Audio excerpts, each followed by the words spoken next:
Assalamualaikum warahmatullahi wabarakatuh. Salam sejahtera buat kita semua. Semoga kita semua dalam keadaan sehat jasmani dan rohani, tidak kekurangan satu apapun. Amin ya robbal alamin. Oke, Mimin akan melanjutkan cerita Liontin Giok Naganya. Tapi seperti biasa, bantu dulu tekan tombol like dan berkomentar juga Tuan dan Nona. Terima kasih sesudah dan sebelumnya. Jangan lupa untuk bantu Mimin tekan tombol like terlebih dahulu. Terima kasih. Bab 1556 sampai bab 1560. Semua orang secara alami mengerti maksudnya. Keluarga Yirunnya akan segera menetap. Mereka semua tercengang. Mereka memang dari keluarga Yirun, dan mereka hanya menginginkan Yirunwo. Siapa yang berani memperjuangkan keinginan keluarga Yirun? Dengan kata lain, hasilnya sudah ditakdirkan sejak awal. Orang lain yang datang untuk menawar hari ini hanyalah umpan meriam. Pantas saja orang ini bisa terus membaca komik seolah-olah tidak terjadi apa-apa. Ternyata dia sudah mengambil keputusan. Namun, yang lainnya yakin akan kalah. Yirun Votan menaikkan harga menjadi 3,5 miliar. Tidak seorang pun kecuali keluarga Yirun yang mampu membayar harga tersebut. Dengan kata lain, meskipun terdapat persaingan normal, pihak lain tidak memiliki daya saing sama sekali. Tepat ketika semua orang mengira semuanya sudah beres, Yirun Huotan di sana tertawa terbahak-bahak saat membaca komiknya. Ye Chong tiba-tiba berkata, 4 miliar. Yirun Votan tiba-tiba mengangkat kepalanya. Matanya penuh dengan niat membunuh. Apa katamu? Semua orang juga tercengang. Bukan karena harga Ye Chong yang mahal, tapi karena Ye Chong berani melawan keinginan keluarga Yirun. Itu keluarga Yirun. Satu, jika Anda menyinggung, tidak akan ada akhir yang baik. Untuk sesaat, pembawa acara Pretty Girls tidak tahu harus berbuat apa. Ye Chong mengabaikan Yirun Huotan sama sekali, hanya tersenyum dan bertanya kepada tuan rumah dari gadis cantik pria kuat itu, dan berkata, "Apa, tidak bisakah aku menawar?" "Dapat." Mengikuti prosesnya, ya, lalu, dia diam-diam melirik di Yirun Huotan. Yirun Huotan menyipitkan matanya dan menatap Ye Chong dengan tajam. 3,5 miliar yuan adalah harga tertinggi yang bisa dia tawarkan. Ini juga merupakan harga tertinggi yang bisa diberikan keluarga Yirun. Awalnya harga yang sangat mudah, namun di luar dugaan, seseorang yang berani meminta harga lebih tinggi tiba-tiba kehabisan. Terlebih lagi, sama sekali mengabaikan apa yang baru saja dikatakan Yirun Votan. Yirun Huotan mengutuk dalam hatinya, "Apa-apaan ini? Ada yang berani melawanku?" "Wah, kamu harus memikirkannya," Yirun Huotan berkata dengan suara dingin. Ye Chong mengangkat bahu, "Tentu saja aku sudah memikirkannya." "Bagus sekali," Yirun Huotan mendengus dingin. Setelah itu, Yirun Votan menutup manga di tangannya hanya dengan pop. Dia menatap Ye Chong dengan kejam, lalu menoleh dan pergi. Semua orang yang hadir terkejut. Baru setengah menit berlalu, pembawa acara Pretty Girl berkata, "Itu dia." Kemudian hak cipta season baru komik Krayon berhasil diperoleh pria ini dengan harga 4 miliar. Habiskan 4 miliar untuk membeli hak cipta sebuah komik, dan itu hanya satu musim. Meskipun jumlahnya 4 miliar koin Jepang, itu masih merupakan jumlah yang besar. Bagi orang awam, saya khawatir celana dalamnya akan hilang. Namun, Ye Chong tidak mempedulikan hal ini. Dia melakukan ini hanya untuk menarik perhatian keluarga Yirun. Terlebih lagi, bagi Ye Chong saat ini, uang hanyalah angka. Adapun Fang Rifu dan Wu Linzi di sudut, wajah mereka penuh dengan keterkejutan, dan pada saat yang sama, mereka sedikit bersukacita. Mari kita lihat bagaimana dia mati kali ini." Itu benar, dia benar-benar tidak tahu bagaimana hidup atau mati, berani menyinggung keluarga Yirun. Itu bagus, setidaknya dia tidak akan hidup untuk melihat dirinya sendiri bangkrut. Keduanya bernyanyi dengan harmonis, kata. Kemudian, Fang Rifu mendengus dingin. "Maksudmu, apakah bajingan ini benar-benar sekaya itu? 4 miliar, bisakah dia membelinya?" "Hehe, jika dia tidak mampu membelinya, kakinya akan segera didiskon oleh juru lelang," kata Linzi. Saat dia berbicara, Wu Linzi menjawab telepon dan segera menjadi bersemangat. Oh, kakak tertua saya akhirnya tiba. Di sisi lain, dua anggota staf berseragam sudah berjalan menuju Ye Chong. Kedua orang ini berjalan ke arah Ye Chong dengan hormat, memegang mesin penggesek kartu di tangan mereka, yang jelas digunakan Ye Chong untuk menggesek kartu. Mereka semua adalah praktisi, dan mereka tampaknya sangat hormat. Tetapi jika Ye Chong tidak dapat membayar, dia mungkin akan dipukuli oleh kedua orang ini. Meskipun Ye Chong tidak takut pada kedua orang ini, dia tidak ingin berbuat curang. Ye Chong langsung mengeluarkan kartu banknya. Fang Rifu dan Wu Linzi sama-sama melihat bahwa itu adalah kartu bank hitam dari sebelumnya. Fang Rifu tidak mempercayainya, 500 juta baru saja digesek, dan masih ada 4 miliar di dalamnya. Apakah orang ini benar-benar kaya? Sebelum dia mengetahui hasilnya, dia hanya mendengar suara ding. Dan sistem meminta agar gesek kartu berhasil. 4 miliar terjual. Para otaku yang hadir kembali bersorak gembira. Semua orang memandang pria kaya misterius ini dengan penuh semangat. Ketika dia mendengar ini, Fang Rifu tercengang. Siapa orang ini? Dia benar-benar kaya raya. Pada saat yang sama, pembawa acara Pretty Girl dan Strong Warriors datang dengan membawa kontrak di tangan. Atas nama penyelenggara, dia menandatangani kontrak dengan Ye Chong. Pembawa acara Pretty Girl mengangguk kepada Ye Chong dan berkata, "Tuan, mulai sekarang, hak cipta untuk musim baru, krayon, adalah milik Anda." Ye Chong mengangguk, seolah dia tidak peduli. Dia membatalkan kontraknya, membawa Xiaoyu bersamanya, dan berjalan keluar dengan tatapan iri semua orang. Menjadi sangat kaya dan memiliki wanita cantik di sisimu adalah keadaan yang dirindukan oleh banyak otaku di sini. Pada saat ini, seseorang tiba-tiba berteriak, "Bos, tolong terbitkan krayon Laosin sesegera mungkin, jangan membuat kami menunggu terlalu lama." Ye Chong mengabaikannya dan mengikuti Xiaoyu dan yang lainnya keluar. Xiaoyu masih dalam keadaan linglung sejak tadi, dan belum pulih dari keterkejutannya. Dia mengikuti Ye Chong secara mekanis, merasa kaget, dia tidak pernah menyangka Ye Chong begitu kaya. Dia mengira Ye Chong adalah orang kaya, tetapi kekayaan Ye Chong masih melebihi imajinasinya. Sekarang, dia bahkan sedikit iri pada Pan Wei karena telah menemukan pacar yang baik. Hei, kenapa aku tidak memiliki kehidupan yang baik? Memikirkan hal ini, Xiaoyu ingin berkomitmen padanya. Di sisi lain, Wu Linzi baru saja menjawab telepon dan keluar dulu. Saat ini, ada kursi roda di depan pintu ruang pameran, ada seseorang yang duduk di kursi roda tersebut, dengan perban di keempat anggota tubuhnya. Meski dia terlihat sangat malu, orang-orang di sekitarnya sangat berhati-hati dan menghormatinya. Itu tidak lain adalah Wu Tengying, yang telah dipukuli dengan kejam oleh Ye Chong sebelumnya. Ternyata dia adalah kakak tertua Wu Linzi.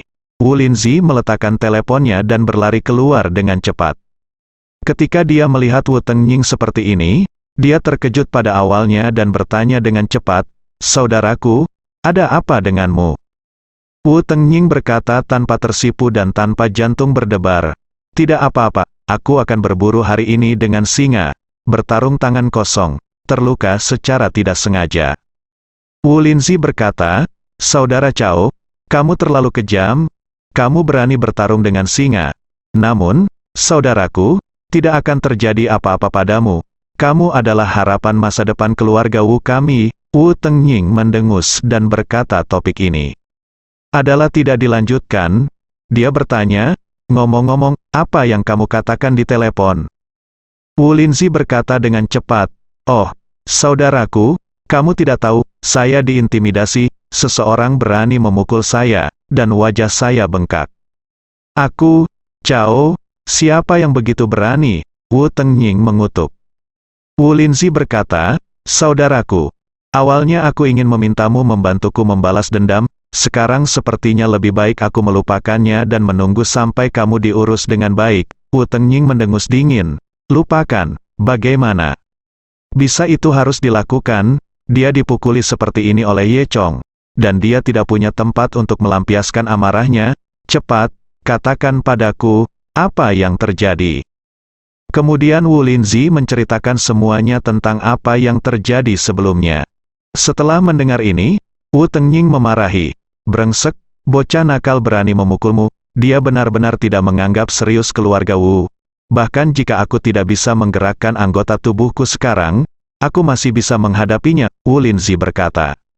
Itu benar, begitu kakak laki-laki itu mengambil tindakan, anak itu akan mati.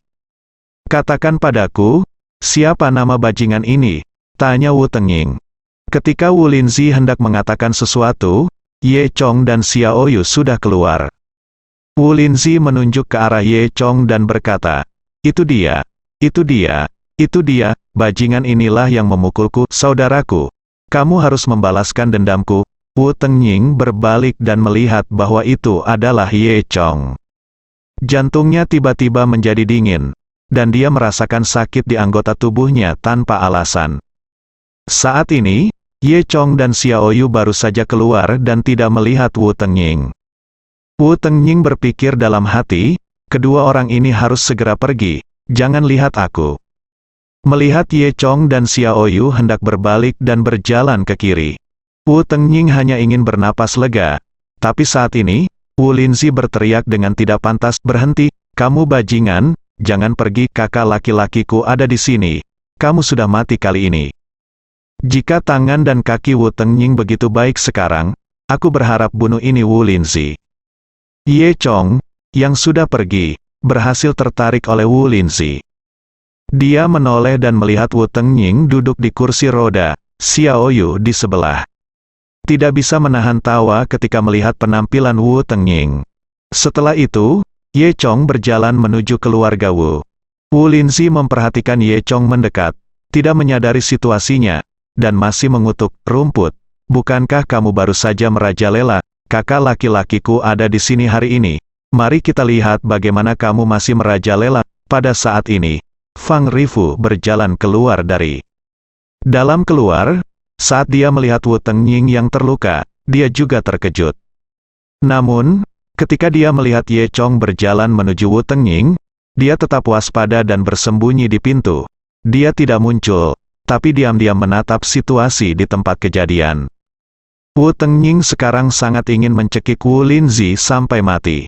Sambil berbicara, Ye Chong sudah berjalan mendekat. Dia tersenyum, memandang Wu Tengying, dan berkata, apa, kamu sudah seperti ini, dan kamu masih ingin membantunya maju? Sebelum Wu Tengying dapat berbicara, Wu Linzi bergegas memarahinya. Cao Ku, kamu masih sangat muda sehingga kamu meremehkan orang. Biar ku beritahu, meskipun kakak laki-lakiku tidak menggerakkan anggota tubuhnya, dia masih bisa menghadapimu bajingan. Kamu tidak perlu menjadi gila, kakak laki-lakiku adalah orang yang paling berkuasa di Chinatown, kata Wu Linzi. Pembangkit tenaga listrik nomor 1 di Chinatown, Ye Chong tersenyum, mengepalkan tinjunya. Apa, pembangkit tenaga listrik nomor 1 di Chinatown? Apakah dia tidak punya cukup sushi dan ingin melakukannya lagi? Wu Tengying ketakutan, wajahnya menjadi pucat. Ah, tidak, jangan dengarkan omong kosong bajingan ini. Kamu adalah orang paling berkuasa di Chinatown, dan aku bukan siapa-siapa. Mendengar ini, Wu Linzi tercengang saat itu. Saudaraku, apa yang kamu? Diam, idiot. Jika aku bisa bergerak, aku tidak akan menamparmu sampai mati, tegur Wu Tengying. Wu Linzi segera menundukkan kepalanya dan tidak berani berbicara. Ye Chong tersenyum dan berkata, ini cukup jujur. Aku akan mengampuni hidupmu hari ini. Setelah mengatakan itu, Ye Chong membawa Xiao Yu dan pergi. Fang Rifu bersembunyi di sudut. Ketika dia melihat pemandangan ini, hampir 10.000 pikiran melintas di hatinya. Wu Tengying yang bermartabat begitu rendah hati di depan Ye Chong. Apa yang sebenarnya terjadi? Wu Linzi bertanya dengan bingung. Saudaraku, apa yang terjadi?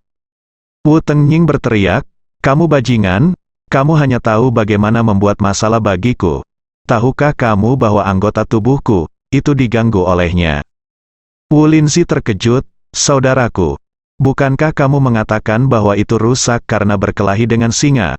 Wu Teng Ying tersipu dan mengatakan yang sebenarnya ketika dia sedang cemas tadi. Dia berargumen, maksudku, dia singa gila. Wu Linzi tampak tak berdaya. Lalu apa yang harus kita lakukan? Mungkinkah kita tahan saja, dan dia benar-benar menjadi orang paling berkuasa di Chinatown? Pertama, mari kita bahas saat kita pulang, Wu Tengying berkata dengan marah. Itu tidak mudah, kita harus menemukan seseorang untuk membunuhnya. Setelah itu, anggota keluarga Wu dievakuasi satu demi satu. Fang Rifu baru saja keluar saat ini, dan dia masih sangat terkejut, bahkan dia merasa sedikit takut sekarang. Setelah Fang Rifu pergi, seseorang muncul dari balik bayangan. Pria ini mengenakan pakaian Jepang dan sedikit botak, terlihat seperti orang Jepang. Apakah orang yang paling berkuasa di Chinatown? Pria itu berpikir sejenak, lalu, dengan gerakan tubuhnya, dia menghilang di depan pintu. Di jalan terpencil 1 kilometer jauhnya, Yirun Huotan berdiri di sana dengan buku komik tergulung di tangannya, dengan wajah marah. Di belakangnya berdiri lebih dari selusin preman dari keluarga Yirun. Tak lama kemudian, orang yang menghilang di pintu masuk ruang pameran muncul di depan Yirun Huotan. Sudahkah kamu memeriksanya? Yirun Huotan bertanya. Coba lihat, meskipun aku tidak tahu namanya, mereka semua mengatakan bahwa orang itu adalah orang terkuat di Chinatown. Haha, tidak heran dia begitu sombong, orang terkuat di Chinatown, kata Yirun Huotan sambil tersenyum. Apa sih, orang nomor satu di Chinatown berani melawan keluarga Yirun kita, kamu benar-benar mencari kematian. Kemudian, Yirun Huotan bertanya lagi, mengetahui ke arah mana mobil mereka pergi. Iya, mereka berjalan di sepanjang jalan menuju China Street. Yirun Huotan mencibir, bagus sekali, ayo pergi sekarang dan blokir mereka. Setelah mengatakan itu, Yirun Huotan melambaikan tangannya, dan semua orang segera masuk ke dalam dua mobil hitam. SUV itu melaju masuk sekejap. Di sisi lain, setelah Ye Chong dan Xiao Yu keluar dari alun-alun, mereka naik taksi dan bersiap untuk kembali ke Chinatown. Taksi itu melaju di sepanjang jalan pegunungan terpencil yang berkelok-kelok. Di tengah perjalanan, tiba-tiba muncul dua buah mobil SUV dan sengaja menghentikan taksi tersebut.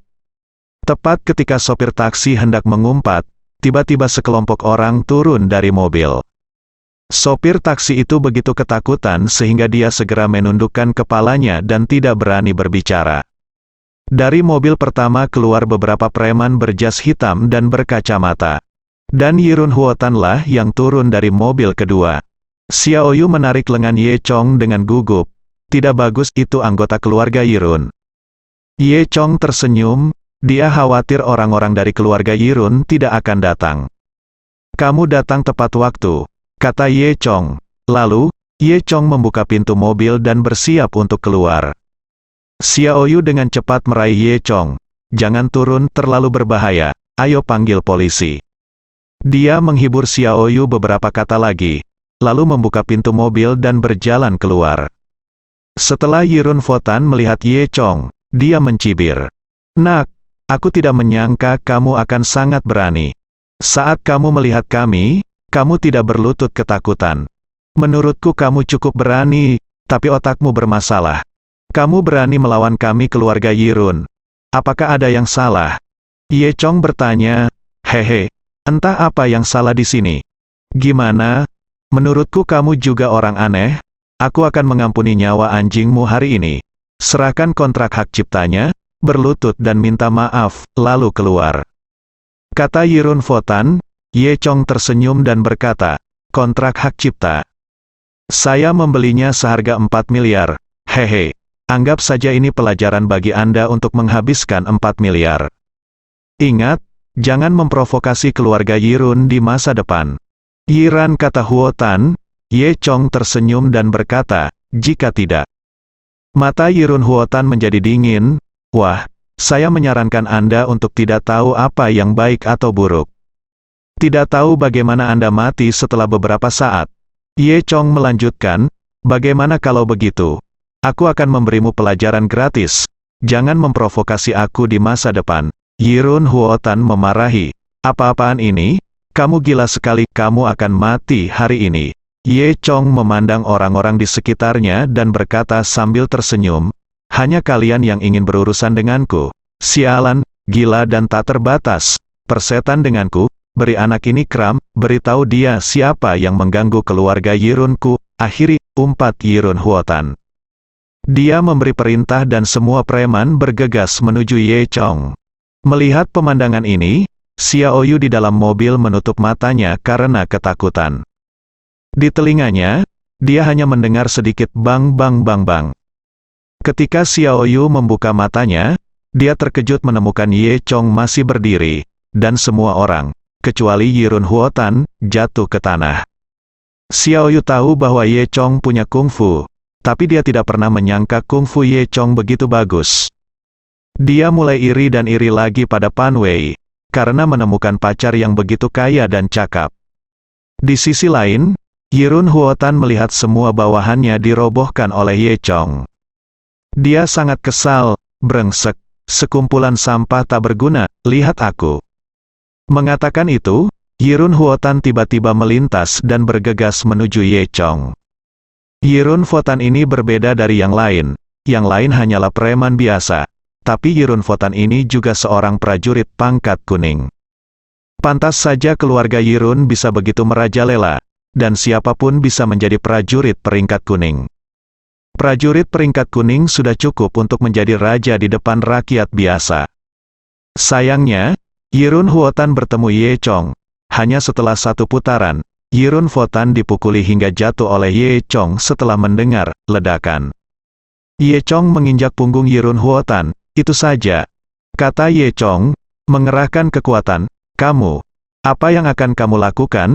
Jangan bunuh aku. Yirun Huotan menjadi pucat karena ketakutan, dan memohon belas kasihan.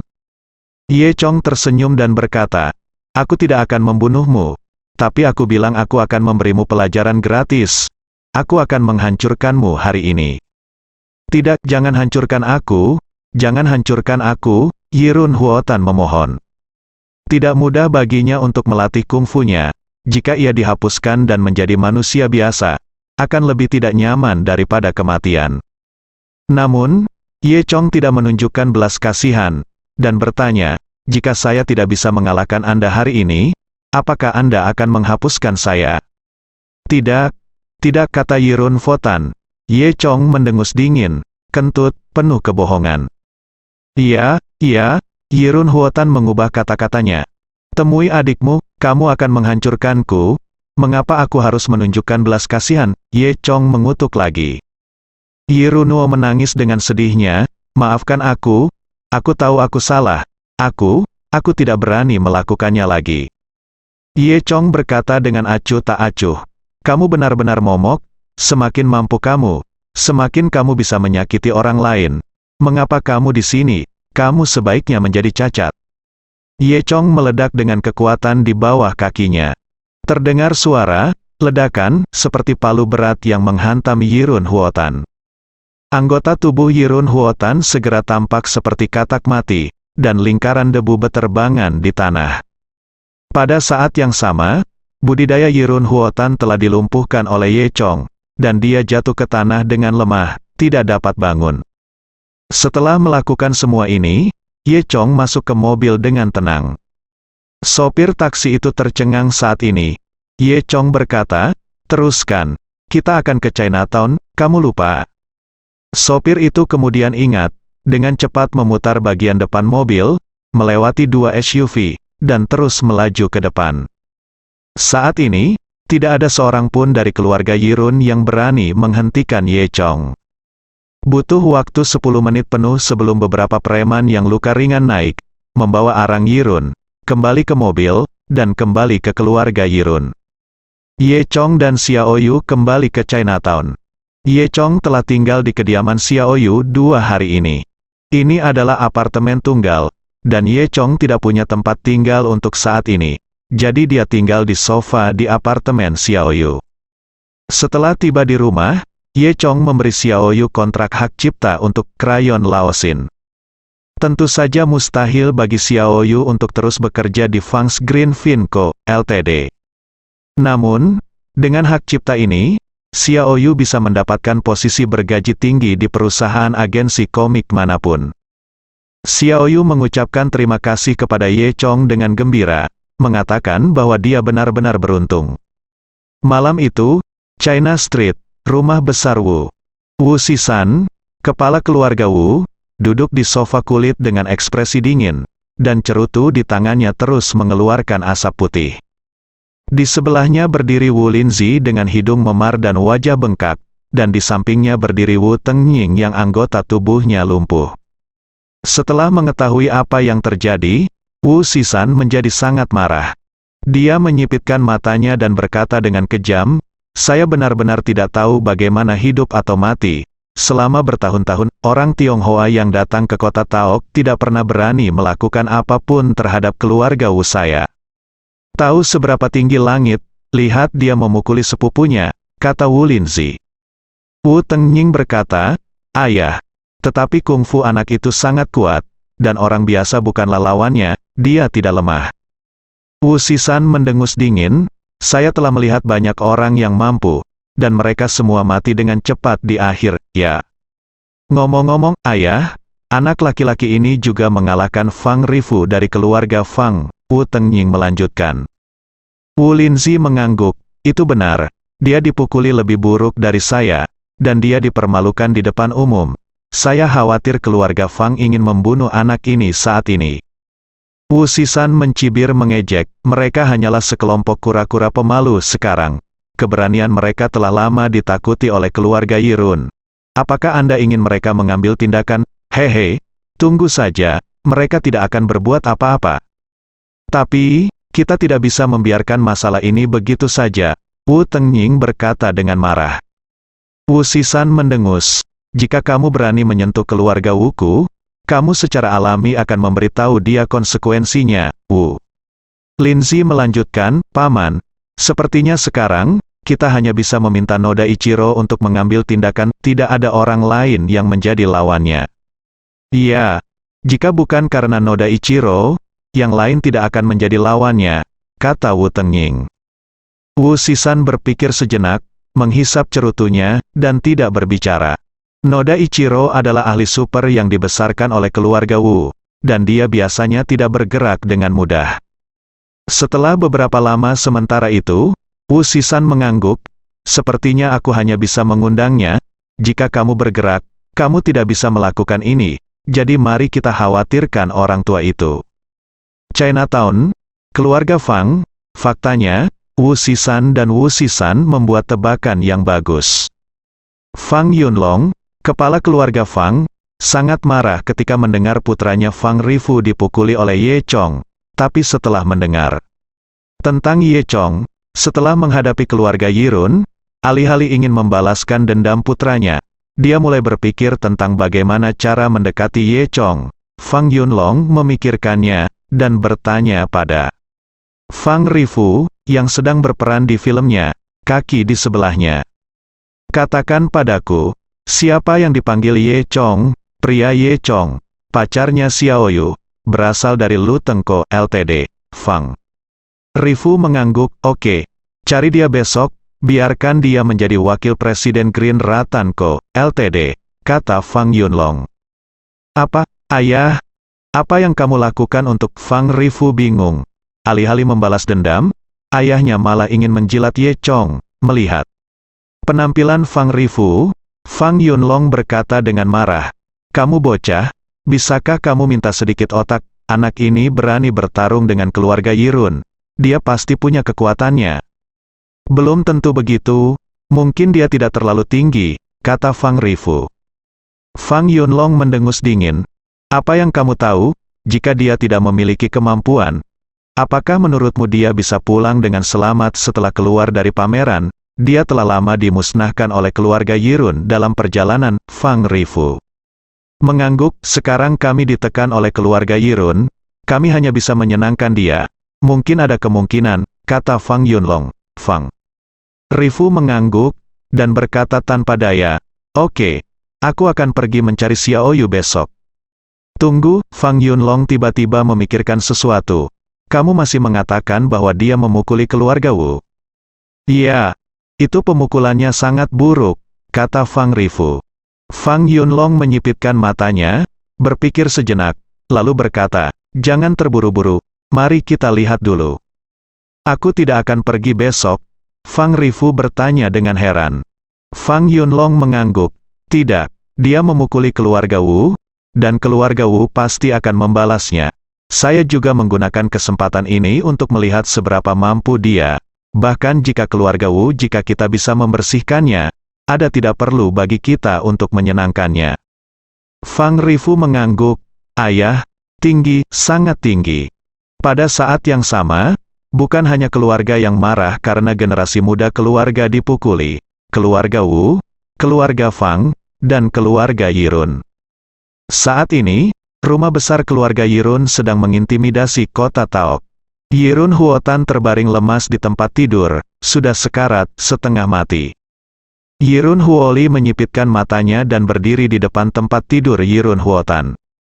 Melihat Yirun Huotan yang sudah menjadi cacat, tidak ada rasa kasihan atau kesedihan di matanya, yang ada hanya amarah, amarah pada seseorang yang berani menyentuh anggota keluarga Yirunnya. Keluarga Yirun telah beroperasi di kota Taok selama beberapa dekade, dan tidak ada yang berani memperlakukan mereka seperti ini. Yirun Huoli bertanya kepada bawahan di sebelahnya, siapa yang memukulnya seperti ini? Bawahan itu ragu-ragu dan berkata, kami tidak tahu siapa itu. Tetapi ular tua itu mendengarnya, orang itu dia adalah orang terkuat di Chinatown. Yirun Huoli menyipitkan matanya, orang terkuat di Chinatown. Siapa dia? Berani menyentuh orang-orang di keluarga Yirun saya. Anda benar-benar tidak tahu bagaimana hidup atau mati. Melihat Yirun Huoli marah, beberapa darinya para pria menundukkan kepala. Yirun Huoli mendengus dingin. Saya ingin melihat seberapa kuat orang terkuat di Chinatown ini. Carikan saya Sasuke yang jahat. Salah satu bawahannya buru-buru berlari keluar. Keesokan paginya, Xiaoyu menerima set figur ninja hotpot. Pada saat yang sama juga diterima surat tantangan. Itu adalah surat perang dari keluarga Wu, meminta Ye Chong bertarung di aula seni bela diri keluarga Wu pada siang hari ini. Ye Chong tidak peduli dengan tantangan ini, namun, Xiaoyu sedikit khawatir. Xiaoyu berkata, keluarga Wu adalah salah satu dari 5 keluarga besar di Chinatown, dengan kekuatan yang besar, terlebih lagi, keluarga Wu adalah keluarga dengan penguasa terbanyak di antara 5 keluarga besar. Konon ada orang Jepang di Wu aula seni bela diri keluarga, yang sangat menakutkan. Ye Chong masih tidak peduli. Aku tidak bercanda denganmu. Aku seorang master sejati, kata Xiaoyu. Ye Chong tersenyum dan berkata, apa itu master? Saya juga seorang master. Xiaoyu berkata, oh, bukan master biasa, bukan master biasa. Apa itu? Tanya Ye Chong. Xiaoyu berpikir sejenak dan berkata, oh, bagaimana aku mengatakannya, bukan master biasa, tapi master yang terlihat seperti dewa. Oh, benarkah? Ye Chong pura-pura terkejut. Faktanya, Ye Chong secara alami tahu apa maksud Xiaoyu. Xiaoyu hanyalah orang biasa dan tidak tahu apa-apa tentang kesatria. Oleh karena itu, ketika dia melihat prajurit tingkat kuning, dia dapat menganggapnya sebagai dewa. Namun, jika mereka semua dapat dianggap sebagai dewa, maka kakek Ye Chong mungkin harus dianggap sebagai dewa pada tingkat ini. Segera, berita perang menyebar ke seluruh Chinatown. Orang-orang yang tinggal di Chinatown terkejut ketika mendengar seseorang berani memprovokasi keluarga Wu. Saya juga mendengar bahwa putra sulung keluarga Wu dipukuli dengan sangat parah. Benarkah, anak ini benar-benar mencari kematian? Dari mana asalnya? Saya tidak tahu, dia pasti orang baru di Chinatown kita. Dikatakan bahwa Tuan Noda Ichiro yang bergerak kali ini, dia adalah pria dengan 3 sabuk hitam. Dia sangat kuat. 5 keluarga lainnya di Chinatown, keluarga Chen, keluarga Li, dan keluarga Wang, juga berpura-pura datang berkunjung ke keluarga Wu, tetapi keluarga Fang tidak datang.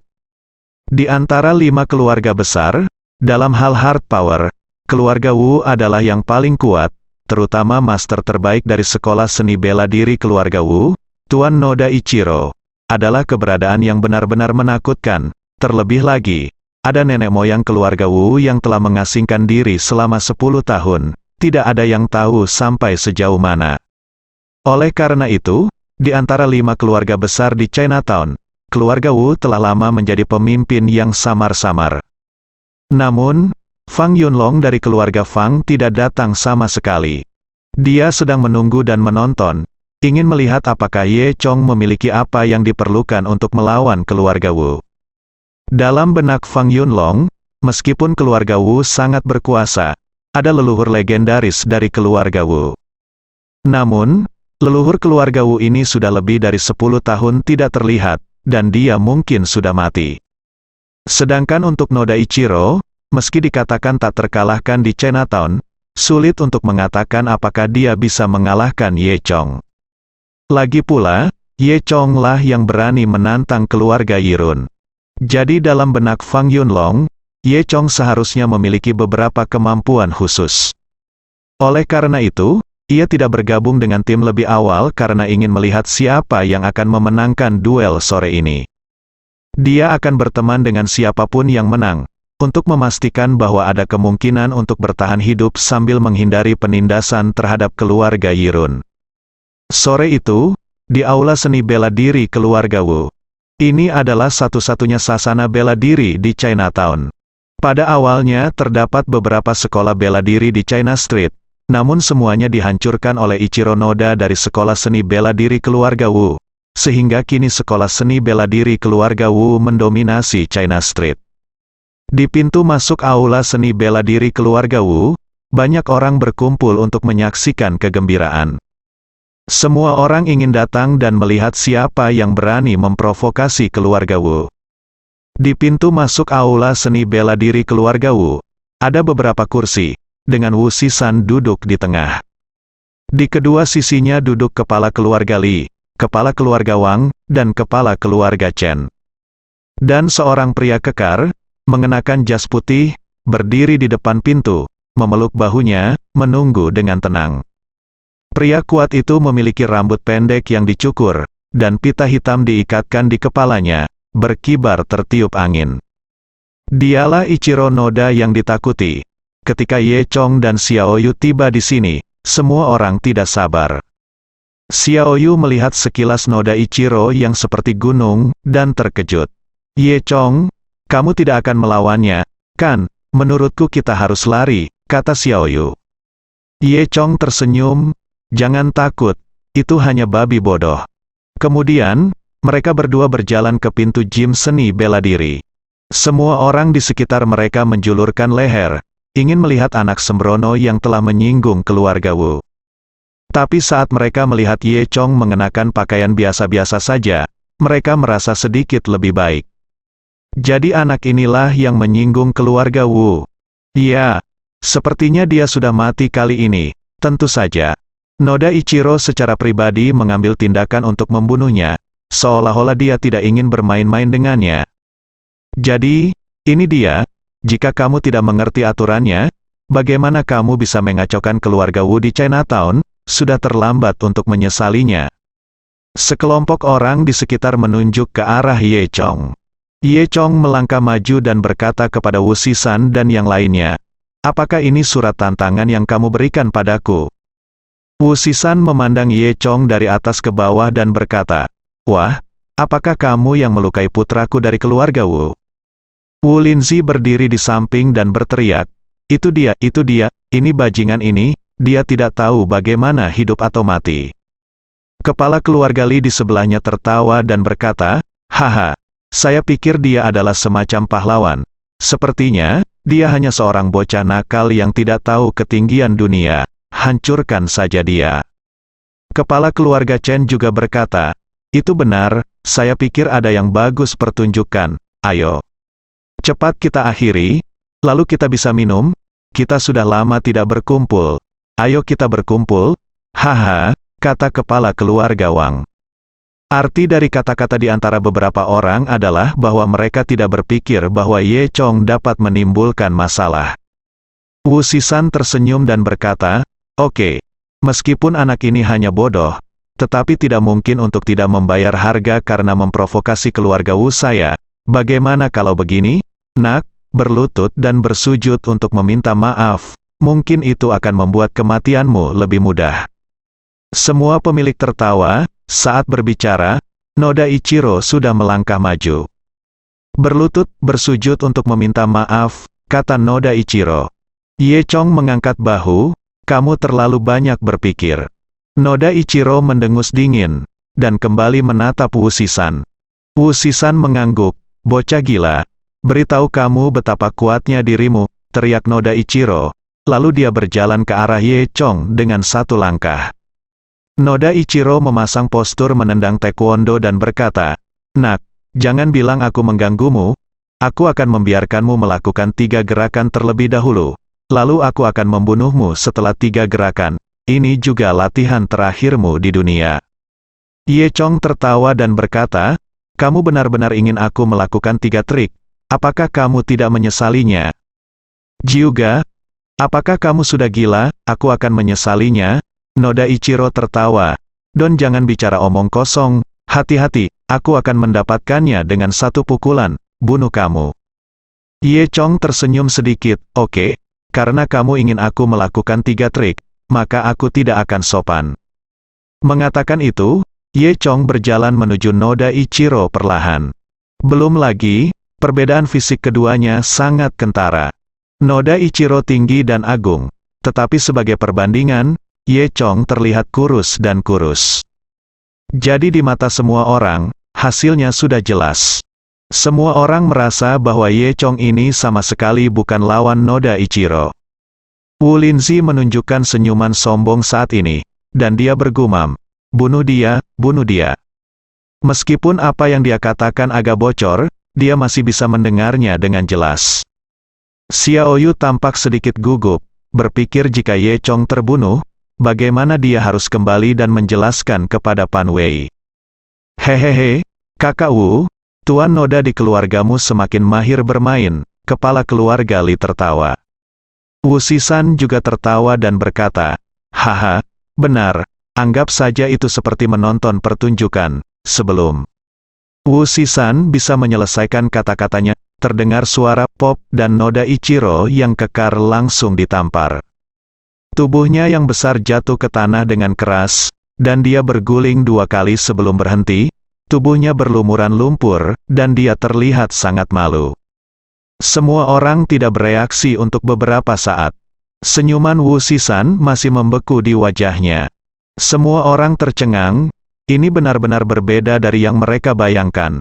Noda Ichiro ditampar oleh Ye Chong, ini, bagaimana mungkin?